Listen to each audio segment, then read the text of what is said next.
अर्ज किया है कि मलाल तो है, मलाल यानी गम, मलाल यानी गम, मलाल तो है मगर मलाल थोड़ी है, मलाल तो है मगर मलाल थोड़ी है, ये आंख रोने की वजह से लाल थोड़ी है, डीप है। मलाल तो है, मलाल तो है मगर मलाल थोड़ी है, ये आंख रोने की वजह से लाल थोड़ी है। और हार कर भी मुस्कुरा दो, हार कर भी मुस्कुरा दो, हर बार जीत जाना कमाल थोड़ी है।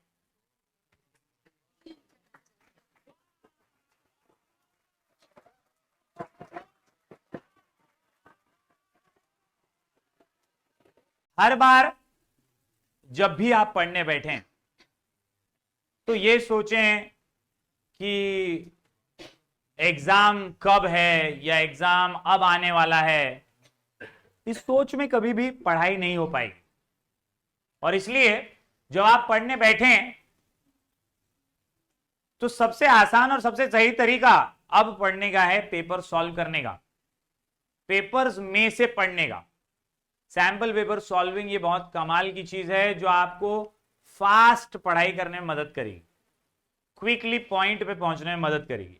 और इसीलिए यहां पर हमारे पास है इकोनॉमिक्स का मार्च 2022 का पेपर। ये पेपर आज हम जितना ज्यादा हो सके सॉल्व करने की कोशिश करेंगे। ये पेपर आपको टेलीग्राम चैनल पे भी मिल जाएगा, नाम है स्काई एजुकेशन ऑफिशियल। इस टेलीग्राम चैनल पर 30,000 से भी ज्यादा स्टूडेंट्स जुड़े हुए हैं, तो आप भी जरूर जुड़िए, लिंक डिस्क्रिप्शन में है। और यहां से आपको ढेर सारे पीडीएफ नोट्स और रिसोर्सेस मिलते रहेंगे, अलग अलग सब्जेक्ट्स के वीडियो नोटिफिकेशंस भी यहाँ पे आते रहते हैं। तो जरूर हमारी इस डिजिटल फैमिली से जुड़िएगा। स्काई एजुकेशन ऑफिशियल, इस पर बहुत सारे नोट्स आपको मिल जाएंगे एब्सोल्युटली फ्री। आपको बस फाइल सेक्शन में जाना है और वहां पे HSC टाइप करना है। HSC जैसे ही आप टाइप करेंगे आपके सामने कई फाइल्स आ जाएंगी, फिर वो IMP डिस्टिंग्विश बिटवीन हो, अग्री डिसअग्री हो, जस्टिफाई द फॉलोइंग हो, केस स्टडी हो, हर चीज से रिलेटेड पीडीएफ आपको वहां पर मिलेगा। इसके अलावा English, Hindi, OC, SP, accounts, सबसे रिलेटेड नोट्स और वीडियो नोटिफिकेशंस आपको यहां पर मिलेंगे। तो जरूर स्काई एजुकेशन ऑफिशियल इस चैनल को ज्वाइन कर ले। आज की इस पेपर में अगर हम देखें तो हर पेपर की तरह इकोनॉमिक्स के पेपर के अंदर भी 20 मार्क के ऑब्जेक्टिव्स होते हैं। और यहां पर भी अगर आप देखें तो 20 मार्क्स के ऑब्जेक्टिव्स आपको नजर आते हैं। सबसे पहले कंप्लीट द को रिलेशंस 5 मार्क के लिए, उसके बाद गिव इकोनॉमिक टर्म्स है 5 मार्क के लिए, फिर कंप्लीट द फॉलोइंग स्टेटमेंट्स है। कंप्लीट द फॉलोइंग स्टेटमेंट्स के अंदर भी आप देखेंगे तो 5 क्वेश्चंस है, 15 मार्क्स। और फिर है असर्शन एंड रीजनिंग क्वेश्चन, जिसकी बहुत लोग डिमांड करते हैं और बहुत लोग बोलते हैं सर ये क्या आइटम है।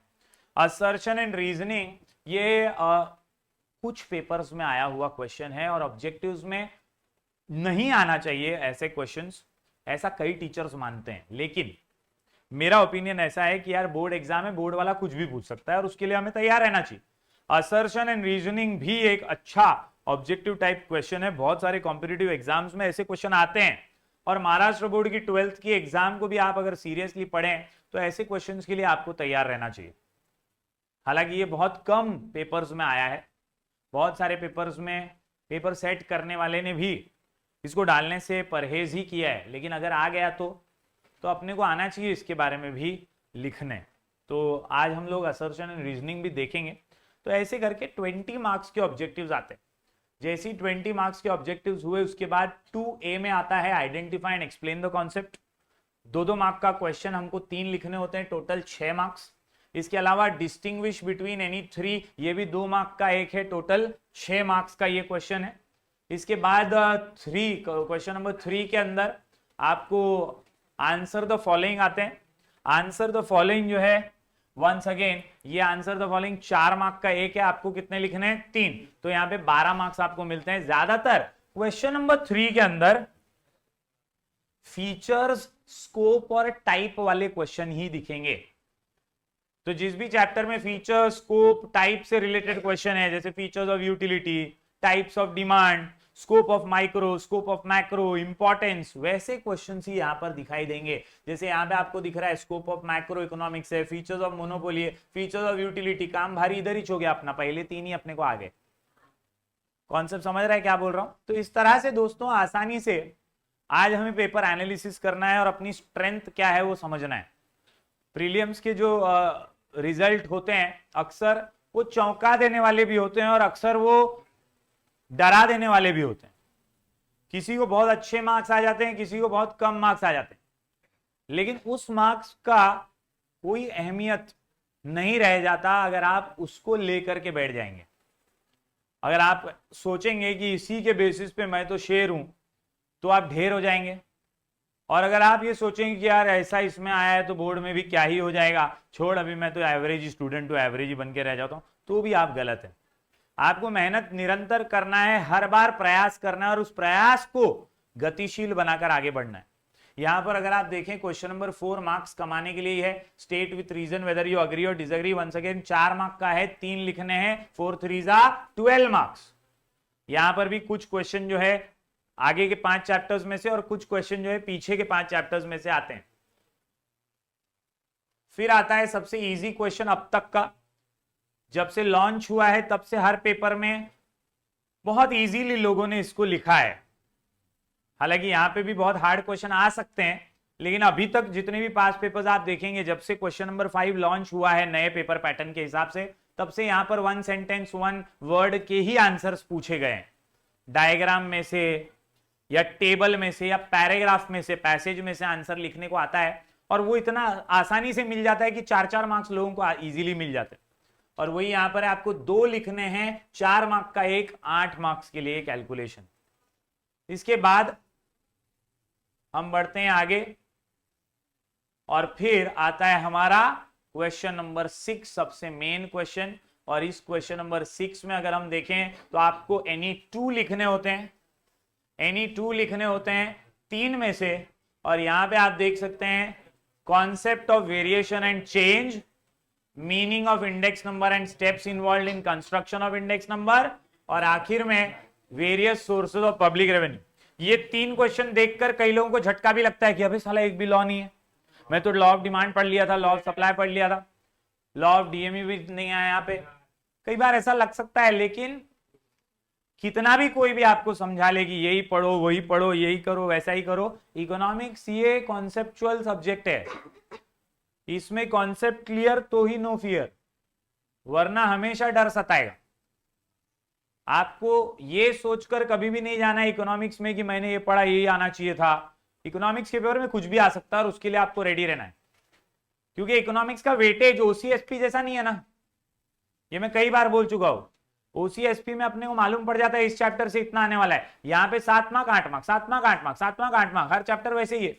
तो हर चैप्टर से कहीं पे भी कुछ भी पूछा जा सकता है, और वैसा ही ये पेपर है जहां आपको दिख रहा है कि यार एक भी लॉ नहीं है यहाँ पर, लेकिन आसान क्वेश्चन है। वेरिएशन और चेंजेस हम हमारे सीरीज में भी कर चुके हैं।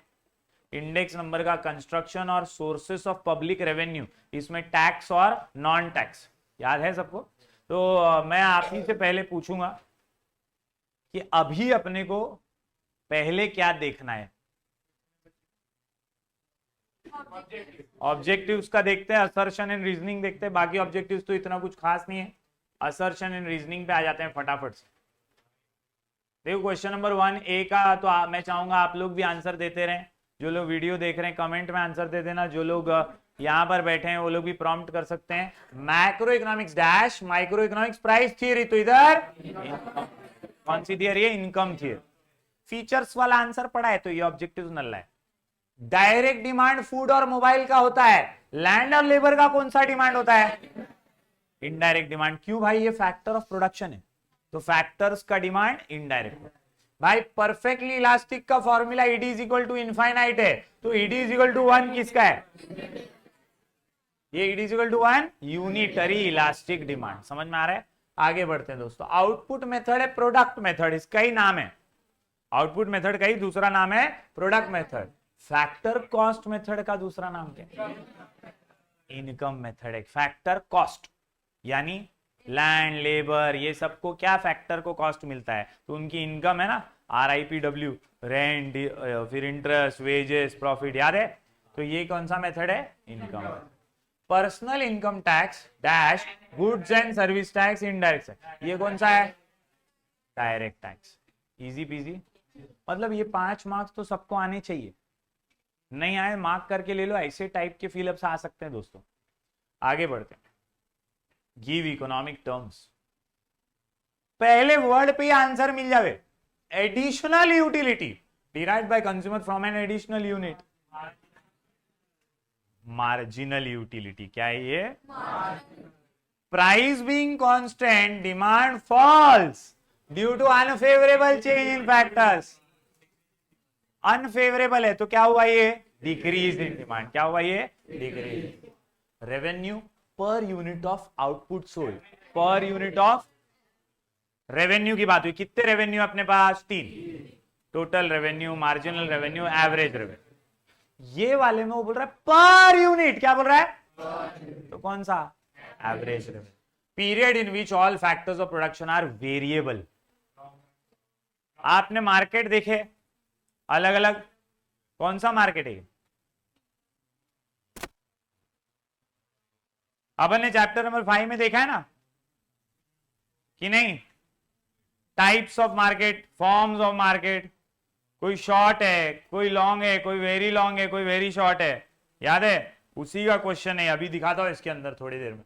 The gross market value of all final goods and services produce with in the domestic territory, अपने ही घर के अंदर, during a period of year is.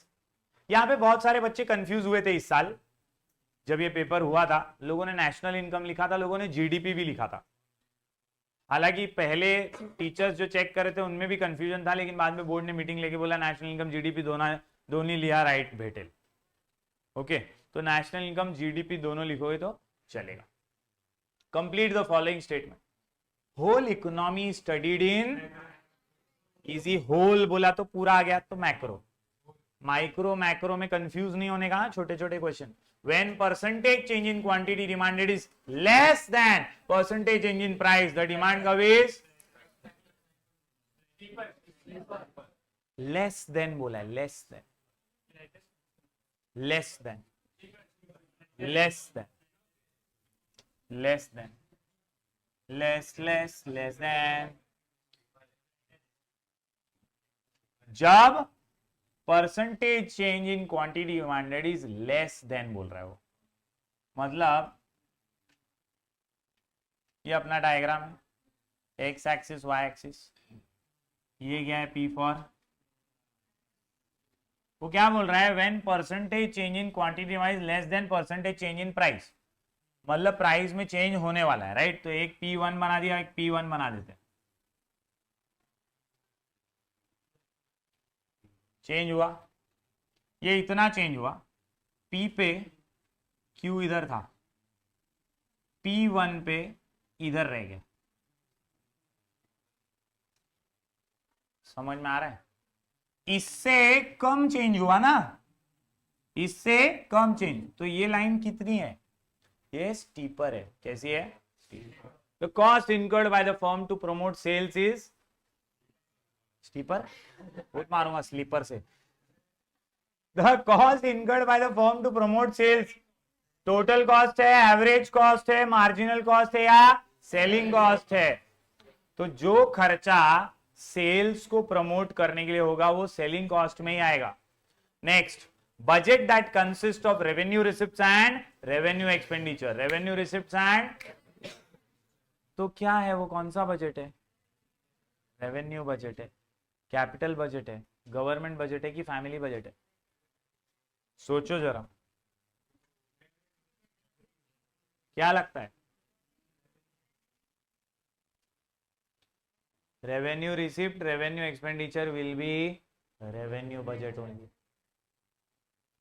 बहुत कंफ्यूजन में बहुत लोग ज्यादा सोचने लगते हैं, लेकिन ज्यादा सोचने के बाद सही डिसीजन लेने वाला रविचंद्रन अश्विन होता है। हाँ, वही होता है ना भाई। एक रन चाहिए, एक रन। तू क्या सोचेगा? कैसे भी मारू और भागू, अश्विन ऐसा नहीं सोचता, आम सोचे ना तुम्हारी। अश्विन बोलता वाइड बना लेता हूं, और उसने वाइड बना लिया भाई। इंडिया पाकिस्तान मैच याद है कि नहीं देखो, बोला वाइड बनाऊंगा मैं। तो अलग मत सोचने जाओ ज्यादा, क्योंकि अपन अश्विन नहीं है। याद रखो, यहां पर रेवेन्यू बजट ही आएगा। क्या आएगा? Purchase of goods and services from one country and selling them to another country. एक हाथ दे, एक हाथ ले, एंटर पोर्ट। कौन सा पोर्ट? अरे समझा क्या? अब आते हैं मजेदार क्वेश्चन पे दोस्तों। पहले तो असर्शन और रीजनिंग का मतलब समझो, क्या होता है इसका मतलब। कौन बताएगा तुम लोग में से? असर्शन एंड रीजनिंग, इंग्लिश के स्टूडेंट्स हो तुम लोग? नहीं नहीं, तुम्हारे सर तो फेमस हैं।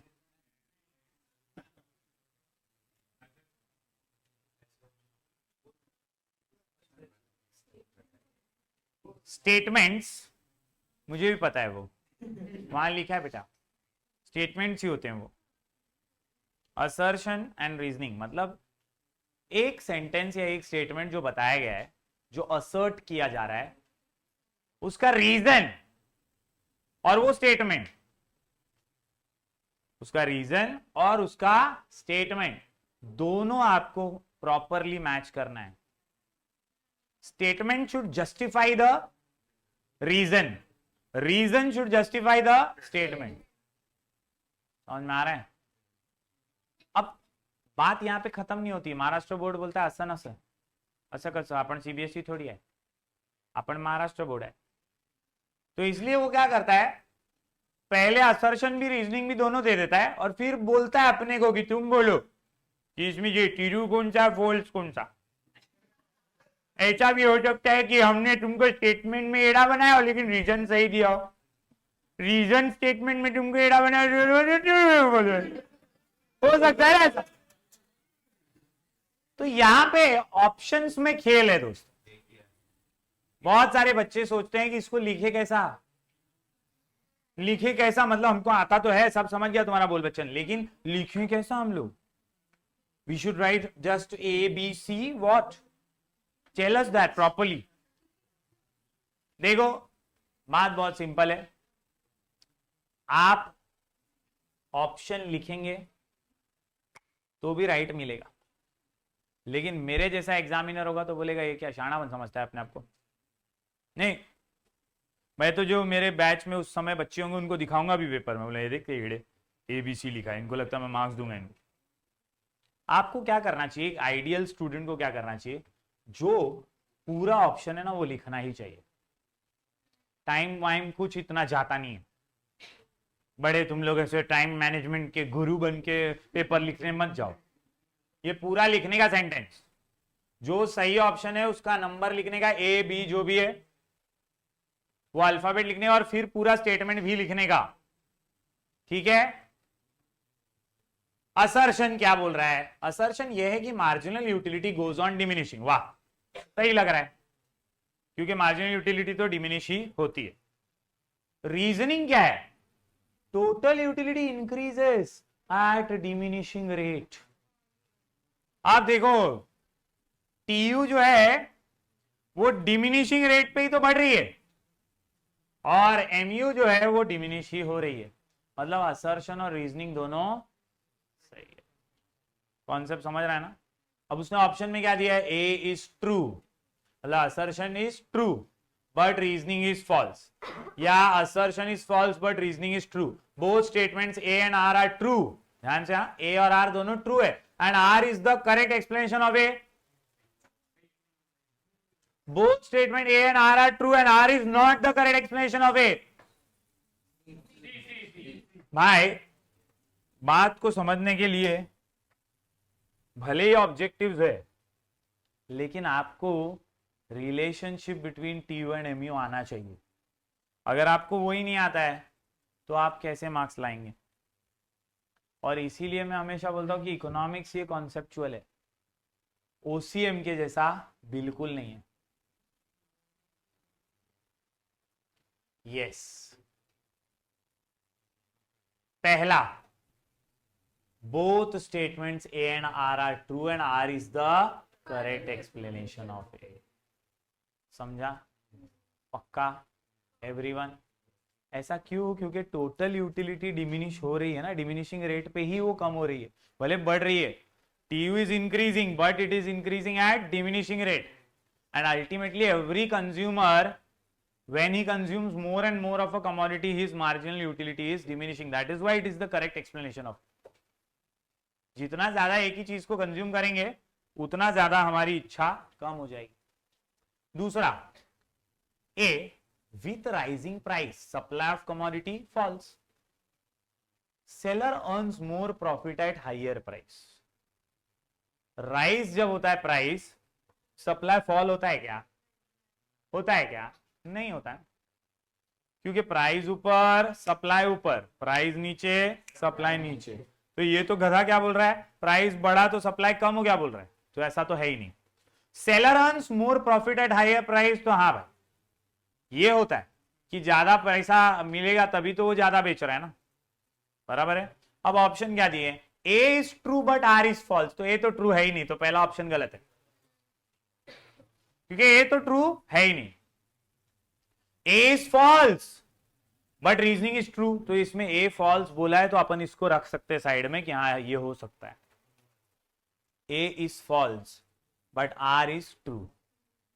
Both statements A and R true and R is the correct. अरे ट्रू कैसा पागल, इसको हटा, गलत है.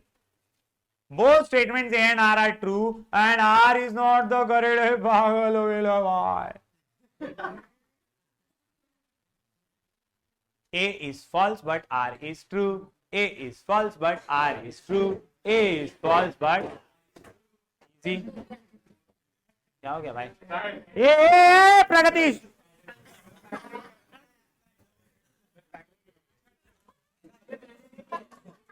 क्या तू है प्रगतीश? साहिल क्या, साहिल क्या ना?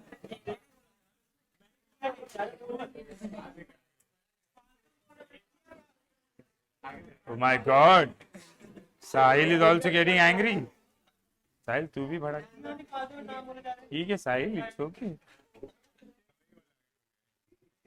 साहिल it's okay यार, वीडियो में आ रहा है तू. साहिल it's okay यार. साहिल, साहिल, सबको दृष्टि ने काट लिया. हाँ, मैं हूं खलनायक. ये Makwana. Index number considers all factors. यहां पे आप लोगों में आएगा थोड़ा सा ऐसा भाव बेचैनी का, लेकिन उस बेचैनी को दूर कर दीजिए. Index number considers, index number considers, index number is based on sample. आइला, पहला गलत है, दूसरा सही है, ऐसा मेरे को लग रहा है. हो सकता है ऐसा ना हो. चलिए ऑप्शंस देखते हैं. A is true but R is false, मेरे हिसाब से तो ए गलत है. A is false but R is true, इसको रख सकते हैं. Both statement A and R are true है, पागल. Both statement A R true and R is not the पागल. मेरे हिसाब, मैं अगर एग्जाम लिखने जाता मैं ऐसे ही सोचता, तू अलग सोचता होगा. हाँ, तो मैं ऐसा बात करते करते नहीं सोचूंगा ना, मैं मन में सोचूंगा ये सब चीज. 10 सेकेंड, ओहो बड़ा घड़ी लगा के चल रही है. देखो दोस्तों, कमेंट भारतीय OP.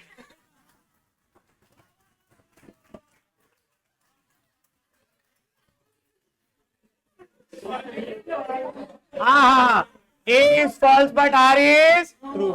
A is false but R is क्योंकि A में उसने क्या बोला था, इंडेक्स नंबर. ये ऑल फैक्टर्स को कंसीडर करते हैं, लेकिन ऐसा एक्चुअल में होता, इंडेक्स नंबर कभी भी सारे फैक्टर्स को कलेक्ट नहीं करते हैं, वो सिर्फ सैंपल्स पे चलते हैं, सिर्फ सैंपल्स पे. आगे बढ़ते हैं दोस्तों अगले ऑप्शन की ओर. देखो अब लास्ट क्लास के चैप्टर का है. Money market economises use of cash, सुना हुआ है. मनी मार्केट क्या करता है, इकोनॉमाइज करता है ना कैश के यूज को. मनी मार्केट क्या करता है, इकोनॉमाइज कर. मार्केट बनाया इसलिए, money market does not deal with finance, छी छी छी, शर्म नहीं है इसको लिखने की, डज नॉट डील। ऐसे मार्क्स लेना भी मुझे पसंद नहीं, इतने इतने आसान चीजें दे रहे, क्या छोड़। Assertion is true but reasoning is false. तो ये तो मुझे पहले ही ऑप्शन में बहुत घमंड आ गया है कि बाकी के मैं पढ़ूं भी नहीं, लेकिन फिर भी मैं ऐसा नहीं करूंगा। कभी भी आपको लगे कि पहला ही ऑप्शन करेक्ट है तो फिर भी बाकी के 3 पढ़ो, पटेली मत करो, कभी भी नहीं। पढ़ लो बाकी के, हो सकता है कोई ट्विस्ट हो कहानी। A is true, A is true, ये तो फॉल्स बोल रहा है ही नहीं। Both statement A and R are true, नहीं भी आर तो फॉल्स है, A and R are true and R is not तो करेक्ट। गधा दोनों को ट्रू बोल रहा है, तो मतलब सही तो ए ही है। Assertion A is true but लगा कैसा, क्या बोल रहा है वो, assertion A is true but R is false. चलिए आगे बढ़ते हैं 5वें क्वेश्चन पे। ये क्वेश्चन 5वां क्वेश्चन है, और ये क्वेश्चन डिसाइड करेगा आपको 20 में से 20 मिलेंगे या 19, और अपने को तो 18, 19, 20 पूरे चाहिए। और इसीलिए international trade leads to division of labour and specialisation, true है ये। इंटरनेशनल ट्रेड की वजह से ही डिवीजन ऑफ लेबर होता है और स्पेशलाइजेशन होता है। भाई तू इतना डायरेक्ट क्वेश्चन पे ही शक कर रहा है मेरे पे। दूसरा, India national trade is not increasing, Modi पे शक कर रहा है, मोदी पे बाय। दूसरा वाला तो मेरे को फॉल्स लग रहा है। Assertion is true but reasoning is, मैं पढ़ूंगा, A false but R true. पागल, मोदी को गलत बोल रहा है, ऑप्शन डिलीट मारो। Both statement A and R are true, कहेगा भाई कुछ भी बोल रहा है। R is the correct explanation of A, R तो है ही नहीं करेक्ट, किसी कीमत पे नहीं है। Both the statement A and R are true, ओहो, एंड आर इज नॉट, फिर ना आर तो करेक्ट नहीं है, बात तो सही है, लेकिन ये ए और आर दोनों को ट्रू बोल के आर को सही गलत बता रहा है। कंफ्यूज, देखना खुद ही कंफ्यूज है साला। क्या बोला उसने, A and R are true but R is not correct, तो आर कैसे ट्रू हुआ भाई?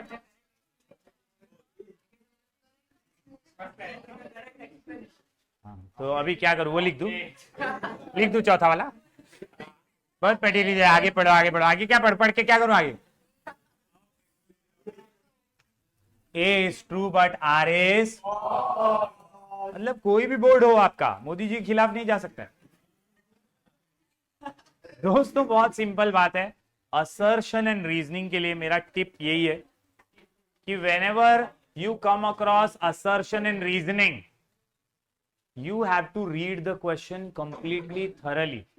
जब तक आप 1-2 बार रीड नहीं करेंगे तब तक आप आंसर डायरेक्टली मत लिखो, थरली पढ़ो। कंफ्यूज होने की सवाल नहीं है, बट कॉन्फिडेंट होने का सवाल है, और कॉन्फिडेंट होने के लिए एटलीस्ट 2 बार पढ़ने का। देखो बाकी के ऑब्जेक्टिव्स में अपने को इतना टाइम थोड़ी लगा, फटाफट लिख दिया अपन, और किसी को भी नहीं लगेगा उतना टाइम। लेकिन असर्शन रीजनिंग अगर आता है तो make sure you take some time and write properly. Got it everyone? इतना ऑब्जेक्टिव समझ में आया सबको?